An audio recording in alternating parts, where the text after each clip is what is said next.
Baik, topik yang akan kita bicarakan pada hari ini masih kelanjutan dari produktivitas dan efektivitas pemasaran. Ya. Rasio atau perbandingan antara output dan input itu bisa dilihat dari dua sisi. Pertama dari sisi unitnya, dan kedua dari sisi nilai keuangannya, ya, nilai uangnya. Kalau dinilai dari sisi unitnya atau dari sisi fisiknya, maka itu kita sebut dengan produktivitas operasional. Tetapi kalau kita lihat dari sisi nilai uangnya, maka itu kita sebut dengan produktivitas keuangan. Ya. Kemudian lagi produktivitas ini juga bisa kita lihat dari dua sisi yang lain, yaitu sisi keseluruhan, yaitu yang disebut dengan produktivitas total, dan yang kedua adalah produktivitas per item atau yang kita sebut dengan produktivitas parsial. Ya. Memang menghitung produktivitas itu agak rumit ya, walaupun rumusnya demikian mudah, tetapi waktu dia dilihat secara keseluruhan, perbandingan antara periode sekarang dengan periode sebelumnya, antara unit yang satu dengan unit yang lain, memang perhitungannya agak menghasilkan angka-angka yang agak rumit ya. Kemudian setelah itu kita juga membahas tentang efektivitas pemasaran ya, efektivitas pemasaran, di mana di sana juga kita melihat berbagai perhitungan selisih ya, atau itu varians dalam hal penjualan ya. Oke, kemudian ini yang akan kita lihat hari ini yaitu analisis profitabilitas strategis ya. Ini mungkin barangkali yang terakhir ya, varian skala pasar dan varian dari bagian pasar ya. Berbagai analisis itu didasarkan kepada rumus-rumus yang ada. Jadi asal ingat rumusnya itu sudah pasti bisa menghitungnya ya. Baik, analisis profitabilitas ini adalah satu analisis yang untuk melihat bagaimana tingkat keberlabaan yang dicapai perusahaan berdasarkan strategi yang sudah diterapkan ya. Jadi makanya disebut dengan analisis profitabilitas strategis ya. Tujuannya adalah untuk katanya menganalisis perbedaan dalam laba operasi ya. Jadi apakah ada beda laba operasi antara dua periode yang berbeda. Jadi misalnya periode sekarang dengan periode sebelumnya, apakah terjadi perbedaan laba operasi ya. Karena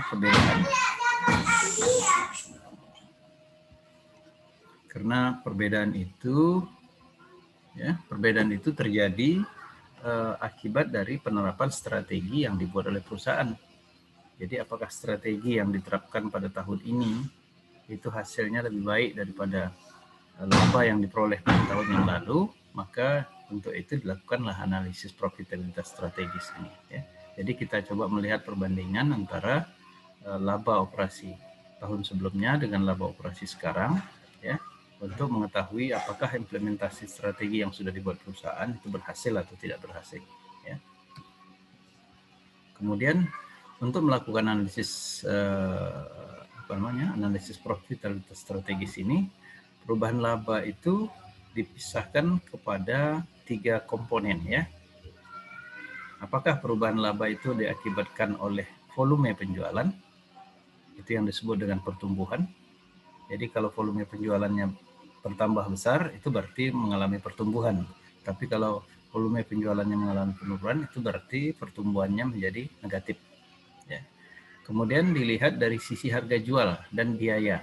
Ya, harga jual dan biaya. Tentu dari periode sekarang dengan periode sebelumnya, kemungkinan ada perubahan harga jual dan juga perubahan biaya. Nah, jadi itu juga akan dianalisis dan itu disebut dengan price recovery. Price recovery.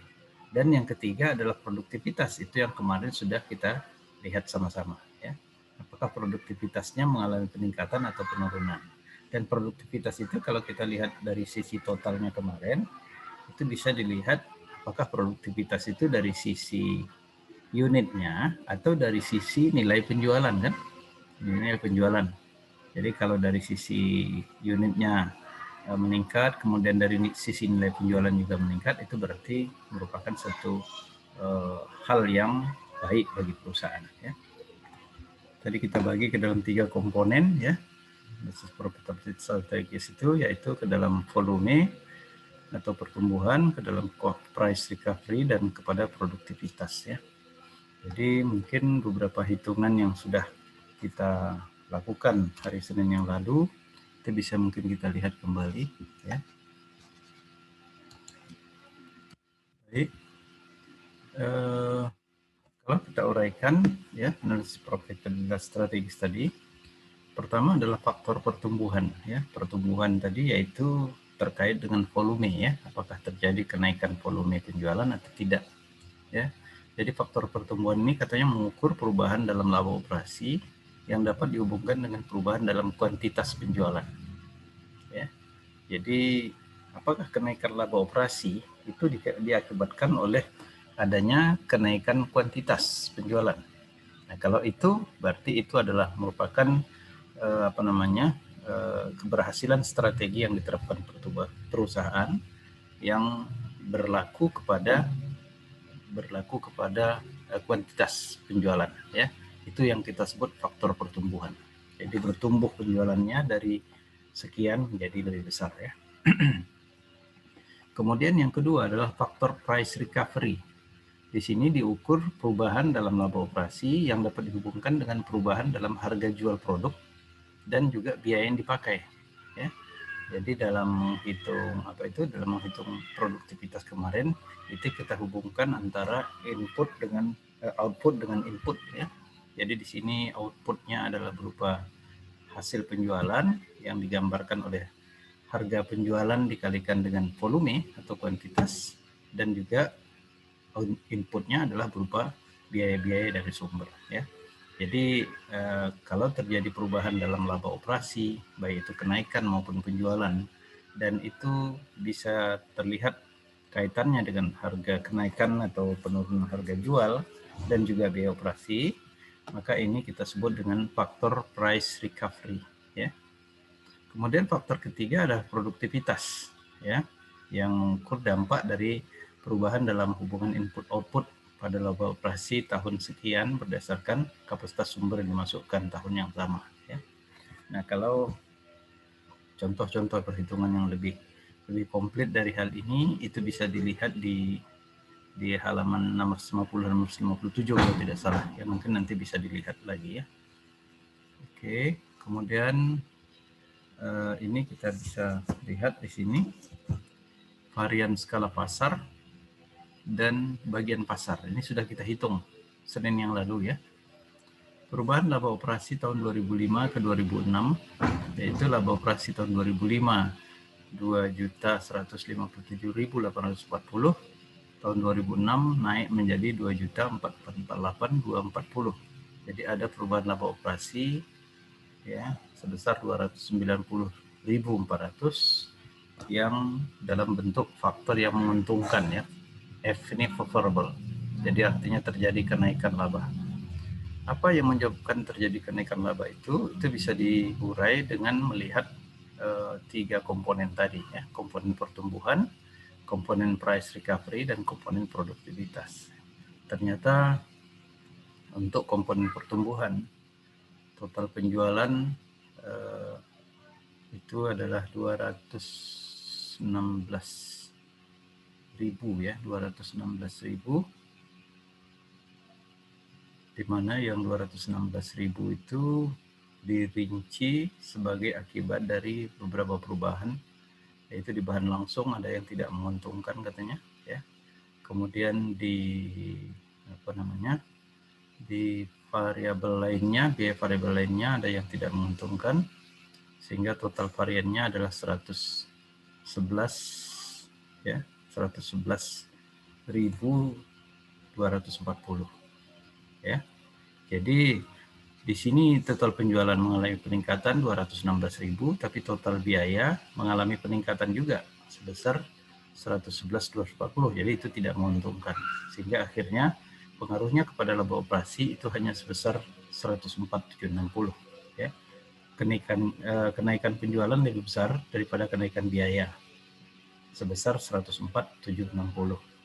Jadi artinya kenaikan laba yang didapat perusahaan sebesar 290.400 yang merupakan faktor menguntungkan itu berasal dari pertumbuhan sebesar 104.760. Kemudian dari faktor harga ya, price recovery.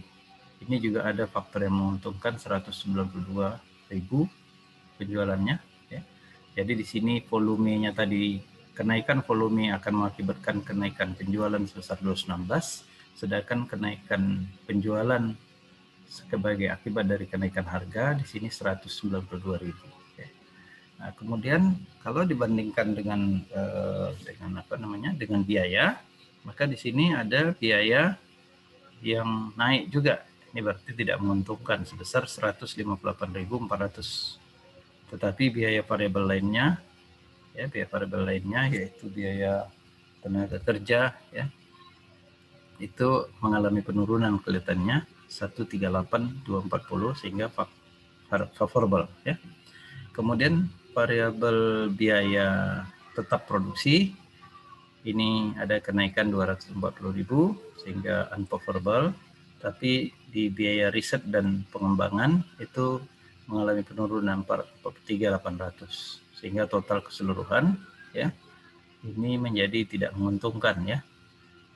Yang tidak menguntungkan 138 ditambah 240, lalu yang menguntungkan yang tidak menguntungkan 158.400 dengan 240.000, sedangkan yang tidak menguntungkan 138.240 dengan 43, sehingga totalnya yang terkait dengan biaya ini adalah 216.360. Ini faktor yang tidak menguntungkan ya.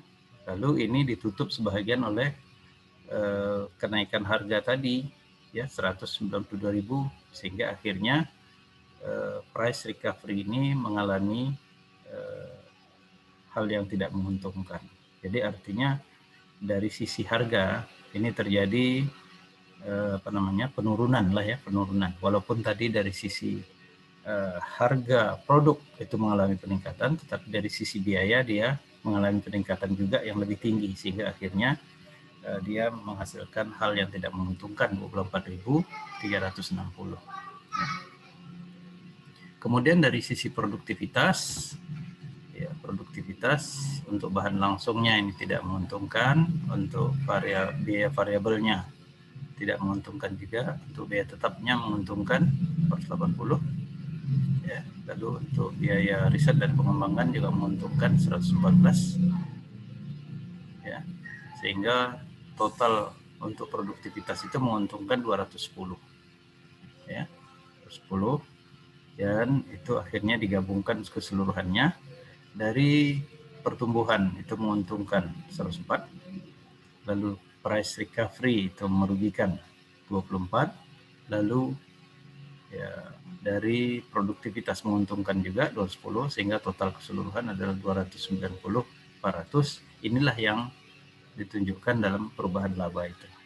Jadi perubahan laba sebesar 290.400 itu diakibatkan oleh 3 komponen ini. Dari pertumbuhan yang meningkat, dari price recovery yang menurun, dan dari produktivitas yang meningkat. Ya. Kemudian selanjut atas dampak faktor pertumbuhan itu skala pasarnya 408 ya. Ini bisa diurai lagi ya, 408.564 itu yang menguntungkan, kemudian bagian pasar itu justru merugikan ya. Berarti di skala pasar mengalami peningkatan ya. Jadi pasar yang semula sekian membesar gitu ya.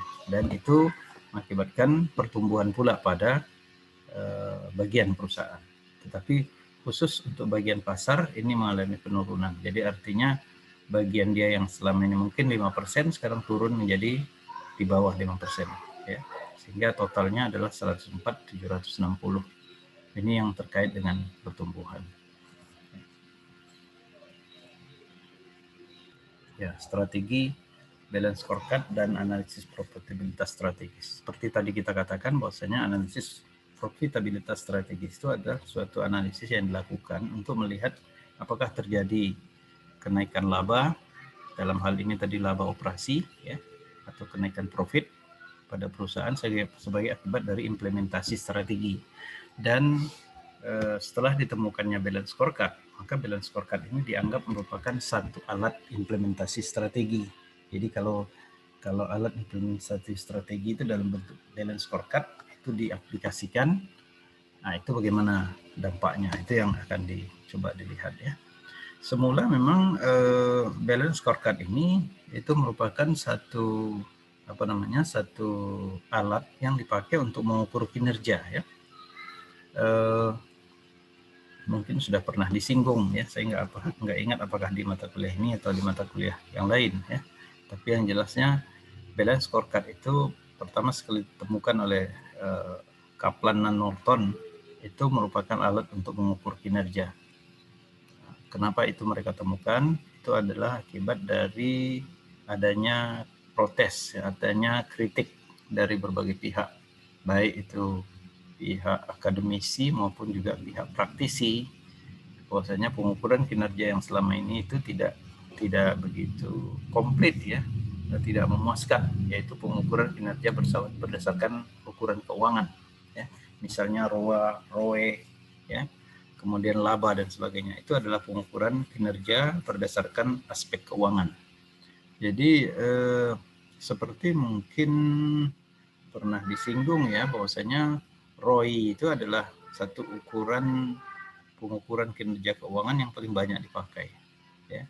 Tetapi begitu kita mendapatkan hasil ROI ya, itu manajemen terbentur pada masalah selanjutnya, yaitu apakah ROI yang kita dapat tahun ini itu akan bisa bertahan atau justru menurun atau bisa bertambah pada periode mendatang. Nah itu persoalannya sampai di situ. Jadi terlihat memang alat ukur kinerja keuangan ini adalah sangat sangat terbatas dan bersifat jangka pendek.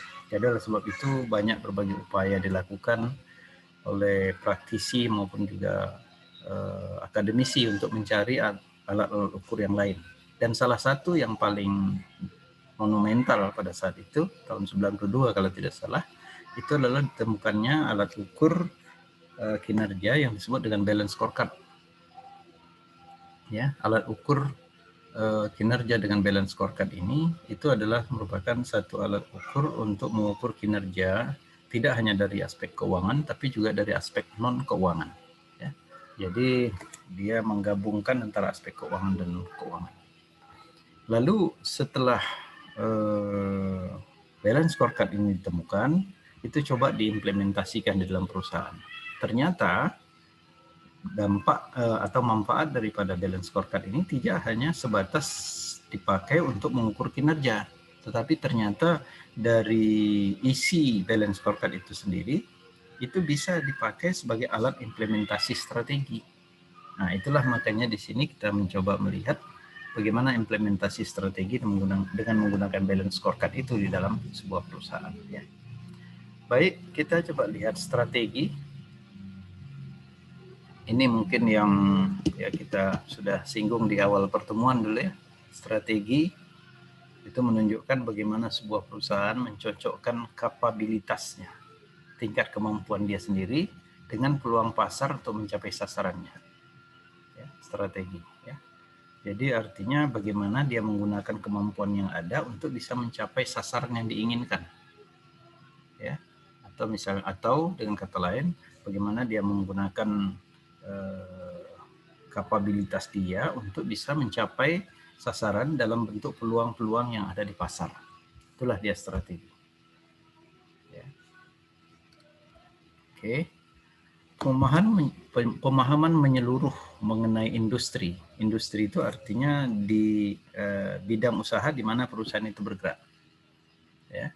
Pemahaman menyeluruh mengenai industri yang diterjuni perusahaan, yang digeluti perusahaan, itu sangat penting dalam menerapkan sebuah strategi yang sukses.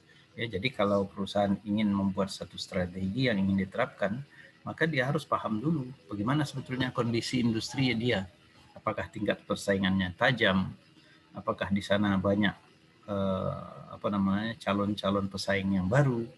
Nah, bagaimana dengan permintaan konsumen atau pelanggan? Lalu bagaimana dengan situasi supplier dan sebagainya, itu harus dia pahami, ya. Sehingga dengan kondisi itulah dia akan mencoba mengatur strategi yang cocok untuk itu gitu. Karena kalau nanti strategi yang dibuat itu bagus sekali tetapi tidak cocok dengan kondisi yang tadi kita sebut, misalnya bagaimana tingkat persaingan, bagaimana supplier dan sebagainya, itu mengakibatkan strategi itu bisa gagal. Ya, walaupun dia bagus tapi tidak cocok dengan kondisi, itu menjadi bermasalah, ya. Jadi oleh sebab itu, sebelum perusahaan menerapkan apa strategi yang mau dipakai, maka dia harus memahami dulu industri di mana dia bergerak. Oke, ada 5 aspek katanya dalam analisis industri, ya.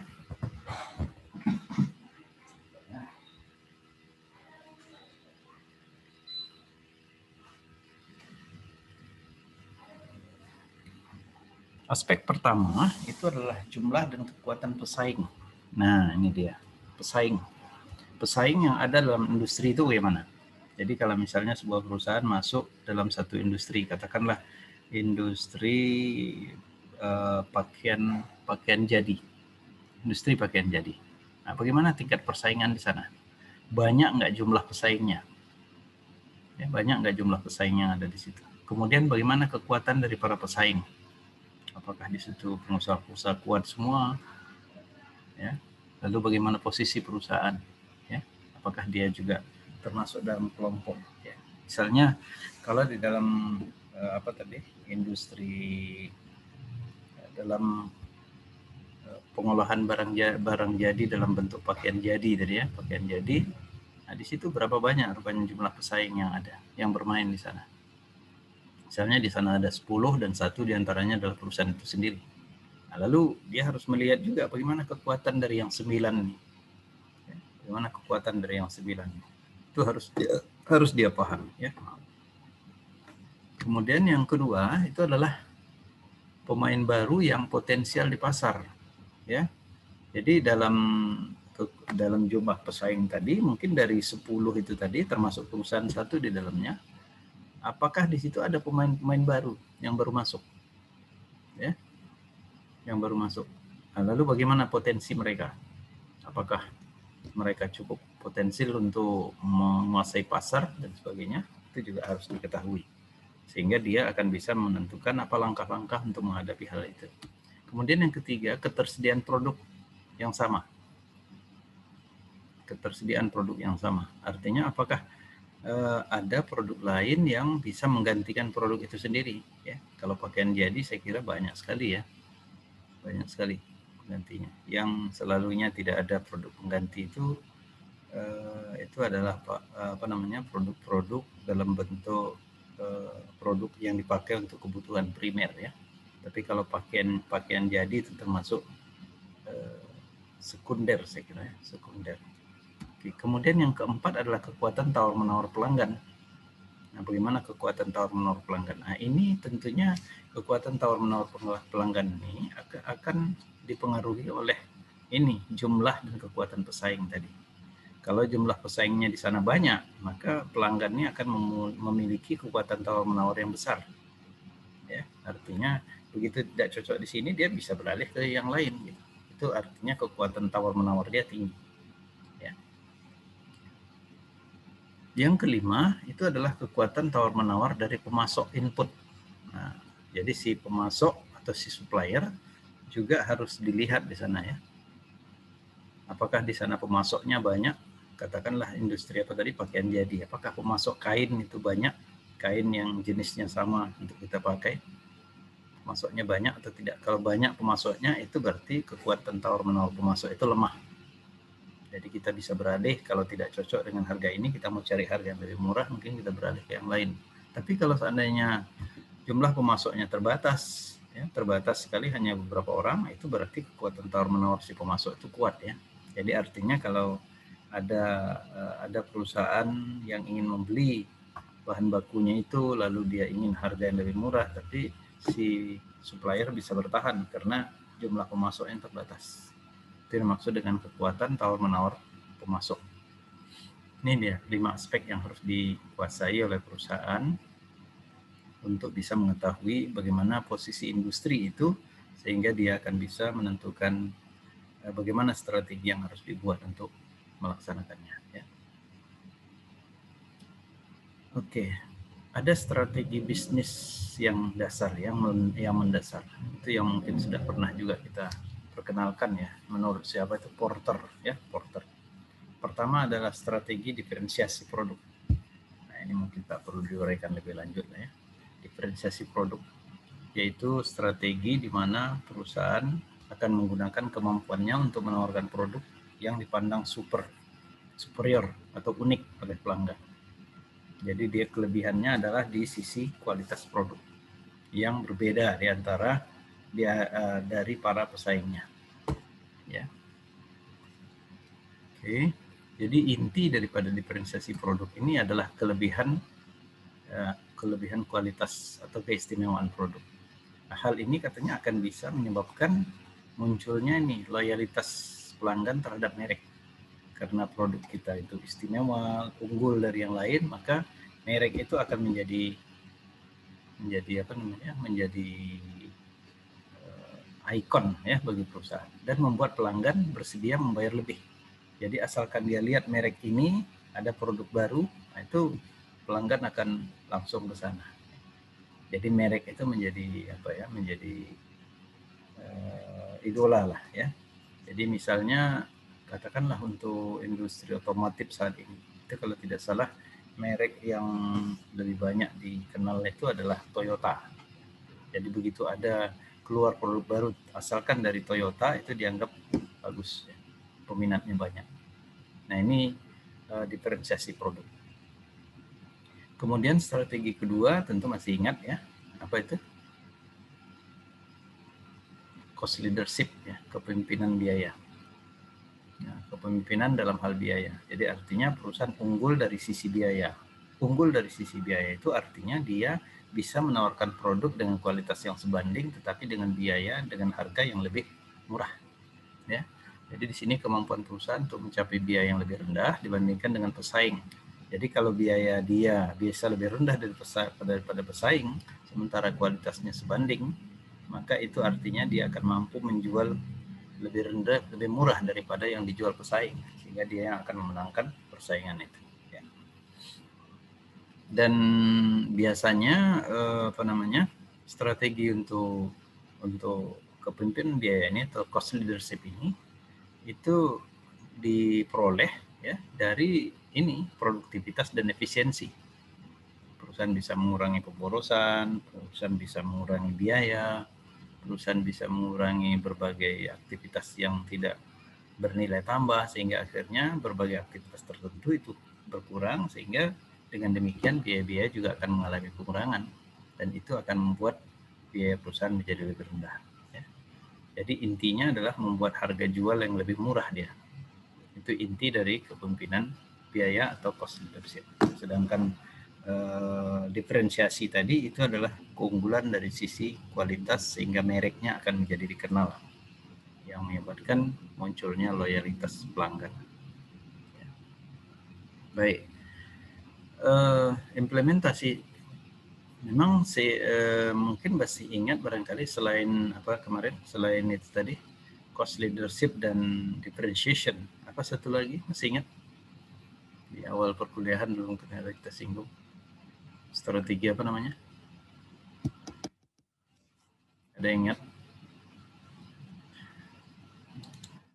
Sudah mid test Pak, jadi nggak ingat lagi tuh ya. Iya, ya strategi fokus ya, saya ingat fokus. Jadi artinya dengan strategi fokus perusahaan itu fokus kepada apakah mungkin itu apakah dia selama ini menggunakan strategi diferensiasi, kemudian dia mencoba melihat mana pelanggan-pelanggan dia yang cukup memberikan sumbangan besar dalam laba perusahaan, maka dia akan memberikan fokus pelayanan ke sana. Atau mungkin juga dari sisi cost leadership, dia akan coba melihat mana pelanggan-pelanggan yang lebih banyak menggunakan produk dia, maka dia akan fokus ke sana. Jadi itu merupakan satu strategi yang lebih spesifik lagi dibandingkan dengan diferensiasi dan dan cost leadership. Baik, implementasi strategi. Ini sekarang kita lihat banyak perusahaan telah memperkenalkan balance scorecard untuk mengelola penerapan strategi mereka. Jadi strategi apa yang mereka buat, maka dicoba balance scorecard dipakai sebagai alat untuk implementasinya. Ya, mungkin kita coba lihat balance scorecard-nya dulu ya. Balance scorecard atau kartu skor seimbang, ada yang menerjemahkan seperti itu ya. Nah, balance scorecard itu menerjemahkan misi dan strategi perusahaan menjadi seperangkat ukuran kinerja yang memberikan kerangka untuk menerapkan strateginya. Nah, itu dia. Jadi semula seperti yang tadi saya katakan, bahwasanya balance scorecard itu adalah alat ukur kinerja. Ya, bagaimana kinerja perusahaan itu yang sudah tercapai. Nah, itu kalau tidak salah dibagi ke dalam empat sudut pandang. Ada dari sisi keuangan, ada dari sisi pelanggan, ada dari sisi proses bisnis internal, dan ada dari sisi pembelajaran dan pertumbuhan. Ya. Jadi pengukuran kinerja dilihat dari 4 sudut pandang itu. Kemudian ternyata kalau itu diterapkan dalam perusahaan, maka sekaligus itu bisa menjadi alat untuk implementasi strategi. Ya. Nah, ini dia. Makanya katanya balance scorecard mencoba menerjemahkan misi dan strategi perusahaan menjadi seperangkat ukuran kinerja yang memberikan kerangka untuk menerapkan strategi. Disebut balance scorecard karena menyeimbangkan, ya, itu tadi balance ya, menyeimbangkan pemakaian ukuran kinerja keuangan dan non keuangan untuk mengevaluasi kinerja. Jadi apakah sebuah perusahaan berhasil? Ya, kalau selama ini sebuah perusahaan itu yang berhasil kalau kinerja keuangannya tinggi, misalnya ROI-nya berapa, labanya berapa, dari sisi itu dia bisa dikatakan baik ya atau berhasil. Tetapi dengan penggunaan balance scorecard ini, maka pengukuran kinerja itu tidak lagi melihat dari aspek keuangan itu. Jadi kalau misalnya dari ROI-nya dia sekian, nah bagaimana dari sisi pelanggannya? Bagaimana dari sisi proses internal bisnisnya? Lalu bagaimana dari sisi pertumbuhan dan pembelajaran? Nah, maka mungkin masing-masing komponen yang 4 itu akan ada dibuat bobotnya oleh perusahaan. Keuangan itu bobotnya berapa, pelanggan bobotnya berapa, dan seterusnya, sehingga akhirnya dalam mengukur kinerja seluruh bobot ini digabung, barulah nanti akan terlihat apakah kinerja perusahaan itu baik atau tidak. Jadi belum tentu sebuah perusahaan yang kinerja keuangannya bagus itu akan memperoleh nilai balance scorecard yang tinggi, karena dia tidak hanya dilihat dari aspek keuangan saja. Oke. Nah, ini beberapa sudut pandang atau perspektif dalam balance scorecard itu. Ya, perspektif keuangan, kemudian pelanggan, ya, financial perspective, customer perspective, kemudian internal business perspective, dan ya, apa ini, learn and growth, ya, learning and growth perspektif. Jadi ada 4. Jadi kalau dilihat dari 4 ini jelas bahwasanya aspek keuangannya itu hanya seperempatnya, ya, seperempatnya. Yang 3/4 lagi adalah non keuangan, pelanggan, perspektif, dan internal bisnis, dan juga pembelajaran dan pertumbuhan. Walaupun mungkin kalau perusahaan membuat bobot, bisa saja mungkin bobot keuangan itu yang paling tinggi, bobot pelanggan mungkin lebih rendah, dan seterusnya. Tapi yang jelasnya 2-3 aspek itu berasal dari aspek yang non keuangan. Oke, perspektif keuangan itu katanya mengevaluasi profitabilitas strategi. Ya, mengevaluasi profitabilitas strategi, kemudian dia memakai ukuran yang paling objektif dalam scorecard. Ya, kalau dia menghitung dengan ROI itu kan objektif sekali.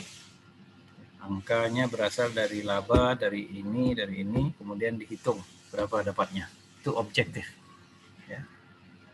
Berbeda dengan misalnya perspektif pelanggan. Perspektif pelanggan itu kan dilihat dari bagaimana selera pelanggan terhadap pelayanan perusahaan, apakah puas, tidak puas. Nah, itu kan tidak begitu objektif. Ya. Kemudian yang ketiga, 3 perspektif yang lain pada akhirnya akan memberikan umpan balik ke dalam dimensi ini. Jadi artinya walaupun tadi kita katakan ada 4 perspektif, 3 perspektif itu yang non keuangan, tetapi ketiga perspektif yang non keuangan itu akan mendukung seluruhnya terhadap perspektif keuangan. Kemudian pelanggan. Nah, di sini akan diidentifikasi pelanggan yang dituju atau dibidik. Ya, pelanggan mana yang harus menjadi sasaran. Lalu segmen pasarnya di mana, ya.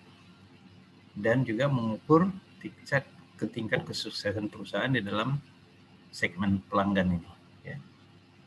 Ini perspektif pelanggan. Jadi dengan kata lain, kalau dari sisi pelanggan ini perusahaan bisa mendapatkan atau membidik, ya, pelanggan yang tepat, kemudian segmen pasarnya juga tepat, maka itu akan mengakibatkan kenaikan dalam volume penjualan maupun juga dalam harga, sehingga hal itu pasti akan meningkatkan pendapatan perusahaan, dan kalau pendapatan perusahaan meningkat, tentu perspektif keuangannya akan naik. Perspektif bisnis internal ini terkait atau berfokus pada operasi internal, ya. Bagaimana operasi yang ada dalam perusahaan, ya, di internal perusahaan, yang menciptakan nilai untuk pelanggan, yang pada gilirannya nanti akan mendukung perspektif keuangan dan meningkatkan nilai pemegang saham, ya. Jadi bagaimana operasi perusahaan, baik itu operasi yang terkait dengan menghasilkan produk akhir ataupun operasi-operasi lainnya, ya. Kalau tidak salah di sini bisa dibagi ke dalam 3 subproses, ya. Proses inovasi, ya, yaitu proses yang mendukung sehingga ditemukan satu proses baru atau ditemukan satu produk baru, ya. Kemudian proses operasi ini tentu proses yang berkaitan dengan pembuatan produk, ya, mulai dari bahan baku menjadi barang setengah jadi menjadi barang jadi. Maka di situ akan dilihat bagaimana prosesnya. Apakah bisa ditingkatkan lagi, diperbaiki lagi, sehingga operasinya bisa menjadi lebih singkat, ya. Kemudian bisa menghasilkan tata cara operasi yang sederhana, sehingga tidak sering terjadi kesalahan, tidak sering terjadi produk cacat dan sebagainya. Dan yang ketiga adalah subproses pelayanan purna jual. Nah, jadi di sini juga ada terkait dengan pelanggan. Jadi kalau proses inovasinya berjalan, itu berarti perusahaan akan bisa menawarkan produk-produk baru atau menawarkan produk yang sama tetapi prosesnya sudah baru, sehingga akan menjadi lebih tinggi kualitasnya. Ya. Kemudian yang berkaitan dengan operasi, ini artinya perusahaan akan bisa menghasilkan produk dengan cepat, ya, sehingga begitu kebutuhan konsumen muncul, dia sudah bisa layani dengan segera, ya. Kemudian setelah itu terjual, ya, maka tentu ada pelayanan purna jual. Nah, pelayanan purna jual ini mencoba membuat bagaimana agar pelanggan itu bisa terikat dengan produk itu, ya, atau mungkin menjadi loyal terhadap perusahaan, ya. Jadi ada 3, ya, inovasi, operasi, dan pelayanan purna jual. Kemudian yang terakhir ada proses perspektif pembelajaran dan pertumbuhan, ya. Ini terkait dengan bagaimana meningkatkan kapabilitas dan kompetensi dari SDM perusahaan, ya, SDM perusahaan.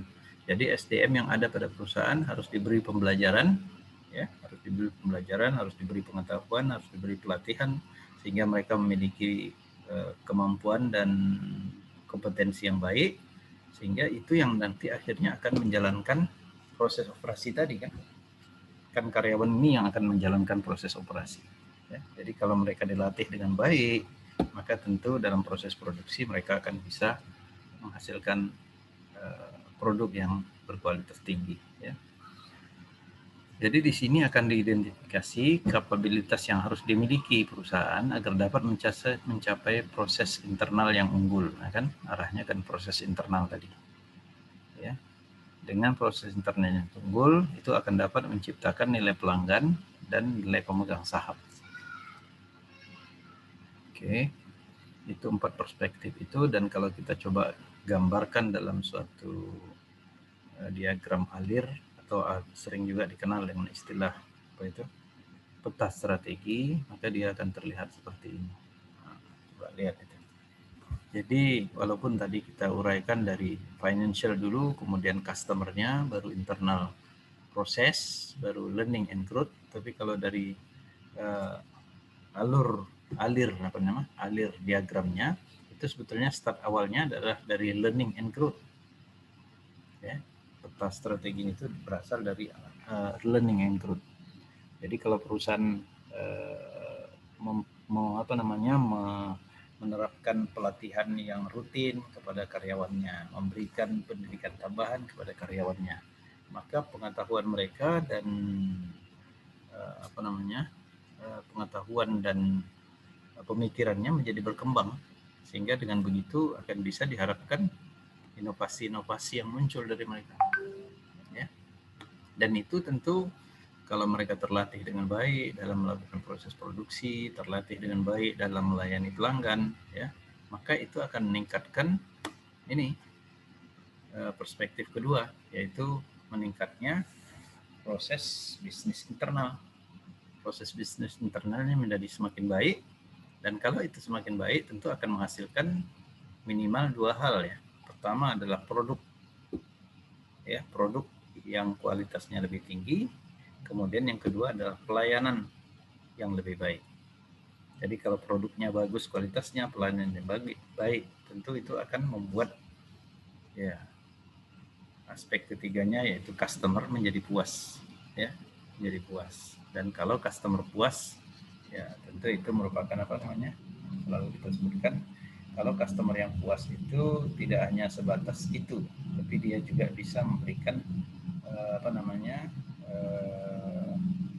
iklan, ya, menjadi iklan yang tanpa dibayar gitu jadinya. Karena customer yang puas itu dia akan berhubungan dengan calon-calon customer yang lain dan akan menceritakan bahwasanya pelayanannya yang dia dapat bagus, kualitasnya yang dia dapat bagus, sehingga yang sebelumnya bukan customer perusahaan akan menjadi customer.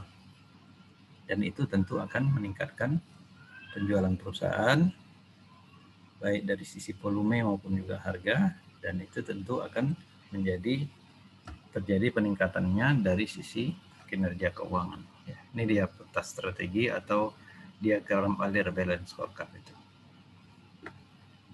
Jadi di sini ada warna merah, jadi ini kelihatannya titik yang paling kritis nih. Jadi start awalnya harus dari learning and growth. Ini akan mengakibatkan internal bisnis itu menjadi baik. Kalau internal bisnis menjadi baik, maka customer hasil produknya akan tinggi dan pelayanan juga begitu, maka akan membina hubungan baik dengan customer. Kalau hubungan baik dengan customer akan menjadi baik, tentu ya kinerja keuangan perusahaan akan bagus.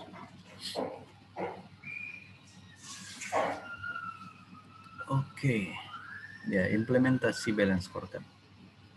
Nah, jadi ada beberapa pedoman yang harus diikut oleh perusahaan dalam implementasikan balance scorecard. Pertama, dia harus mempunyai komitmen, ya. Jadi pimpinan puncak itu memang harus komit untuk menerapkan balance scorecard itu. Jadi apapun yang diatur dalam balance scorecard mereka harus setujui, harus sepakati, ya. Kemudian yang kedua katanya harus dikomunikasikan kepada semua karyawan. Nah, jadi berbeda dengan implementasi strategi yang ada selama ini, ya. Selama ini strategi itu diatur oleh pucuk pimpinan, dan pucuk pimpinan lah yang mengetahui apa strategi yang harus diterapkan. Tapi dengan balance scorecard sebagai alat implementasi strategi, itu semuanya harus dikomunikasikan ke karyawan sehingga semua bisa tahu. Dengan tahunya semua, maka mereka akan bisa menentukan apa sebetulnya yang harus mereka lakukan dalam bagiannya sebagai perusahaan, ya. Ada beberapa fitur balance scorecard yang baik katanya, yaitu pertama menyatakan strategi perusahaan. Jadi dengan balance scorecard itu akan bisa diketahui apa strategi perusahaan, ya. Menyebutkan serangkaian hubungan sebab akibat, Jadi dalam strategi dalam balance scorecard itu hubungan sebab akibatnya juga ada ya, seperti yang tadi kita gambarkan, mulai dari pembelajaran dan pertumbuhan, kemudian internal bisnis dan seterusnya. Kaitan di antara berbagai perspektif yang menggambarkan bagaimana strategi akan diterapkan.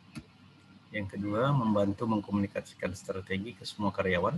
Ingat tadi bahwasanya dengan implementasi menggunakan balance scorecard itu semuanya harus disampaikan kepada bawahan ya, sehingga itu akan menjadi alat komunikasi sehingga semuanya bisa tahu apa yang harus mereka lakukan ya. Jadi dengan balance scorecard ini itu strategi perusahaan akan dikomunikasikan kepada semua karyawan dengan menerjemahkan ya strategi itu ke dalam serangkaian target operasional yang mudah dipahami dan terukur dan yang saling terkait dan koheren ya. Nah ini dia. Jadi dengan balance scorecard itu menjadi lebih terinci dan lebih mudah dipahami. Jadi kalau sudah lebih mudah dipahami tentu akan lebih mudah dilakukan. Ya. Yang lainnya adalah dia harus dapat memotivasi manajer untuk bertindak yang akhirnya akan meningkatkan kinerja keuangan. Ya. Jadi artinya dengan balance scorecard itu juga para manajer yang memimpin unit-unit tertentu yang ada dalam perusahaan itu akan diberi motivasi untuk mengambil tindakan tertentu. Ya. Kemudian itu karena terutama diterapkan pada lembaga yang mencari laba, tapi juga mempunyai beberapa penerapan untuk lembaga nirlaba. Jadi kelihatannya balance scorecard ini tidak hanya diimplementasikan perusahaan-perusahaan yang tentunya orientasinya laba, tapi juga untuk organisasi-organisasi yang tidak bermotif laba, balance scorecard ini juga bisa diterapkan. Ya. Kemudian membatasi jumlah ukuran, hanya mengidentifikasi ukuran-ukuran yang penting saja, yang paling penting saja. Jadi ukuran-ukuran kinerja itu diambil yang tidak semua. Gitu. Jadi misalnya ukuran keuangan, apa yang mau dipakai? Misalnya cukup ROI dengan laba, ya. Jadi yang lain-lain tidak. Nah, begitu juga dengan ukuran untuk pelanggan misalnya, apakah tingkat kepuasan pelanggan atau tingkat yang lain itu. Jadi ukurannya bisa dibatasi. Kemudian menyoroti imbal balik yang kurang dari optimal yang dapat dilakukan manajer ketika mereka tidak mempertimbangkan ukuran operasional dan keuangan bersama-sama. Ya. Jadi akan dilihat bagaimana. Kemudian dalam penerapan balance scorecard juga ada timbul masalah ya. Jadi tidak semua perusahaan yang menerapkan balance scorecard itu bisa berhasil. Karena di sana katanya ada jebakan-jebakan ya. Artinya sesuatu yang bisa membuat orang tidak berhasil dalam implementasi balance scorecard itu. Apa itu? Pertama katanya para manajer tidak boleh mengasumsikan bahwa keterkaitan sebab akibat itu selalu tepat. Nah, keterkaitan itu hanya hipotesis. Jadi dia tidak bisa katakan kalau ini pasti begini, ini pasti begini. Itu akan bisa menjadi menjadi kaku. Ya. Itu merupakan satu jebakan. Kemudian para manajer seharusnya tidak menuntut perbaikan di semua ukuran di sepanjang waktu. Jadi kan tadi kan ada ukuran keuangan, ada ukuran pelanggan, ada ukuran bisnis internal, dan ada ukuran pembelajaran dan pertumbuhan. Jadi katanya manajer tidak perlu meminta semua ukuran itu berubah. Misalnya untuk tahun pertama begini, tahun kedua langsung semua dirubah sehingga semua meningkat. Itu selalu jadi jebakan. Jebakan artinya perusahaan bisa menjadi gagal. Jadi dia harus dilakukan secara tahap bertahap. Jadi mungkin tahap pertama pembelajaran dan pertumbuhan dulu yang dicoba diperbaiki. Tahun pertama begini, tahun kedua bagaimana, tahun ketiga mungkin setelah itu baru berpikir ke perspektif yang lain. Kemudian para manajer seharusnya tidak memakai ukuran objektif, tetapi juga bisa ukuran subjektif. Ya, ukuran subjektif bisa sama pentingnya ya, seperti tadilah ya. Kalau dia ukuran keuangan itu sudah pasti objektif, tidak mungkin tidak objektif. Tapi kalau kalau ukuran perspektif keuangan, perspektif pelanggan dan juga perspektif dua yang lain, yaitu pembelajaran pertumbuhan dan bisnis internal, itu selalu bersifat subjektif.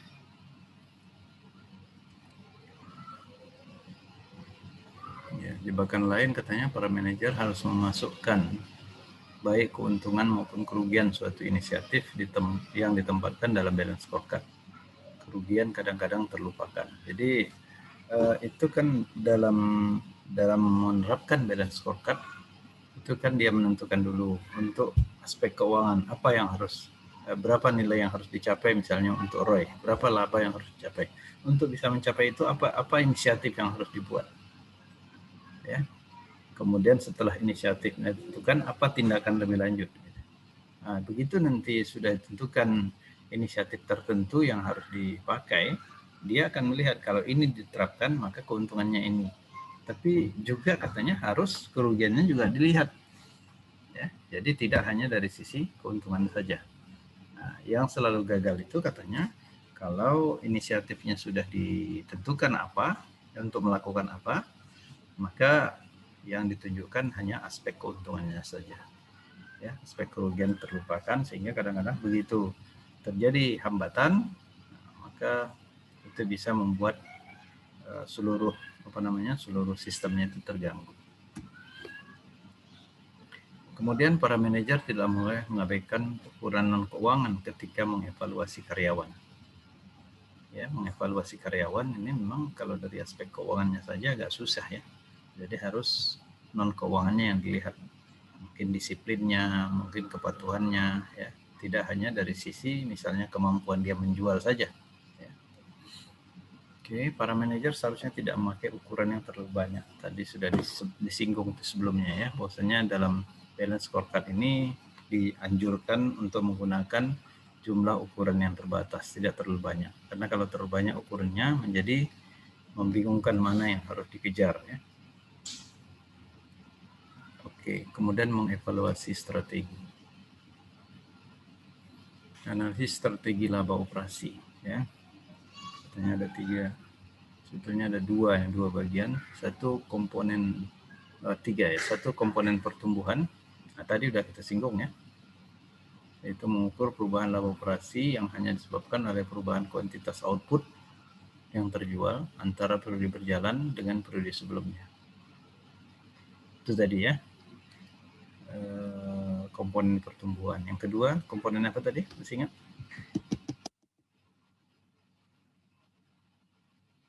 Price recovery ya.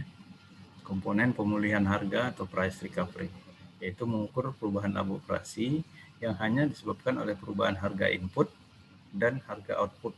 Ya, tadi kita lihat apakah terjadi kenaikan harga penjualan, ya, atau penurunan harga penjualan. Begitu juga apakah terjadi kenaikan biaya atau penurunan biaya.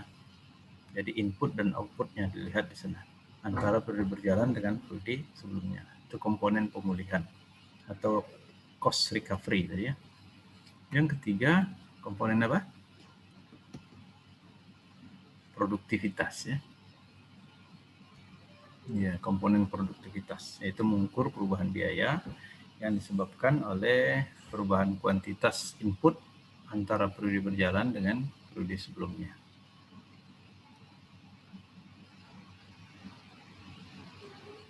Efek pertumbuhan pada pendapatan. Ini rumus-rumusnya yang ya saya kira ini rumusnya Senin yang lalu sudah dibahas gitu ya. Tapi ini bisa dilihat lagi lah ya. Misalnya revenue effect on growth, ya, pengaruh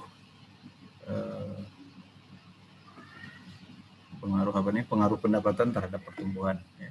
Itu bisa dihitung dengan mengurangkan unit aktual dari output yang jual pada periode sekarang dikurangi dengan unit aktual dari output yang jual pada periode sebelumnya dikalikan dengan harga jual pada periode sekarang. Ya, itu adalah pertumbuhan sebagai akibat dari pendapatan. Kemudian dari sisi biayanya, yaitu biaya variabel, ini dia rumusnya. Pengaruh biaya atas pertumbuhan dari variable cost, unit dari input yang diperlukan untuk menghasilkan output yang sekarang pada dalam periode sebelumnya, ya, dikurangi dengan unit aktual dari input yang dipakai untuk menghasilkan output pada periode sebelumnya dikalikan dengan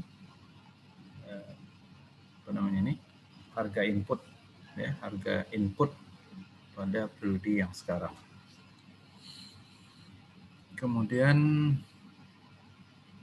ini juga, ya, terkait dengan pertumbuhan pada biaya variabel tadi, unit dari input yang diperlukan untuk menghasilkan output pada periode unit dari input yang dibutuhkan untuk menghasilkan output pada periode sekarang berdasarkan periode sebelumnya, ya, dikurangi dengan aktual input, ya, yang dipakai untuk menghasilkan output pada periode yang lalu dikalikan dengan, ya, harga input pada periode sekarang. Efek pertumbuhan pada biaya tetap juga ada. Ini dengan mengasumsikan kapasitas berjalan yang mencukupi, ya. Iya. Cost dari pengaruh cost terhadap pertumbuhan dalam biaya tetap. Ini dia rumusnya, ya. Nanti bisa dilihat lah, ya.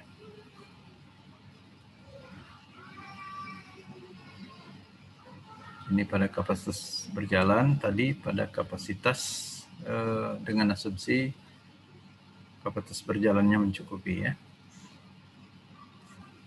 Di sini tidak mencukupi, ya. Oke, ini rumusnya.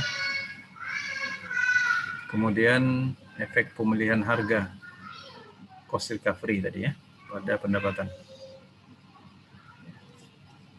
Pengaruh dari pendapatan dari pemulihan harga, cost recovery, yaitu harga jual pada periode sekarang dikurangi dengan harga jual pada periode sebelumnya dikalikan dengan unit yang terjual pada periode yang sekarang.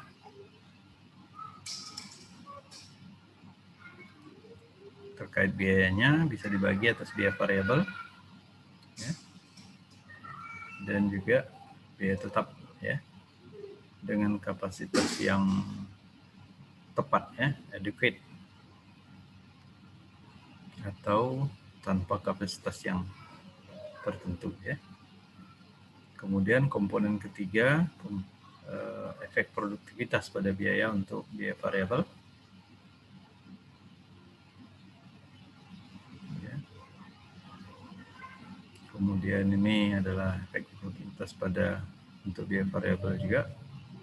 Ini untuk biaya tetapnya dengan kapasitas yang tepat, ya, adequate, atau dengan kapasitas yang tanpa kapasitas yang tepat, ya. Oke. Manajer dapat mengurangi biaya tetap berbasis kapasitas dengan mengukur dan memanage memanage kapasitas yang tidak terpakai. Kapasitas tak terpakai adalah jumlah kapasitas produktif yang ada di atas kapasitas produktif yang digunakan untuk memenuhi permintaan pelanggan pada periode berjalan. Nah, ini untuk analisis kapasitas tak terpakai yang tadi tidak digunakan, ya. Ada dua fitur penting katanya. Pertama, biaya rekayasa berasal dari hubungan sebab akibat antara penggerak biaya dan sumber daya yang dipakai untuk memproduksi output. Yang kedua adalah biaya discretionary, biaya kebijakan, yang mempunyai dua bagian, yaitu biaya tersebut muncul dari keputusan tahunan produk yang menyangkut jumlah maksimum yang akan dipakai, dan biaya tersebut tidak mempunyai hubungan sebab akibat dengan output dan sumber daya yang dipakai.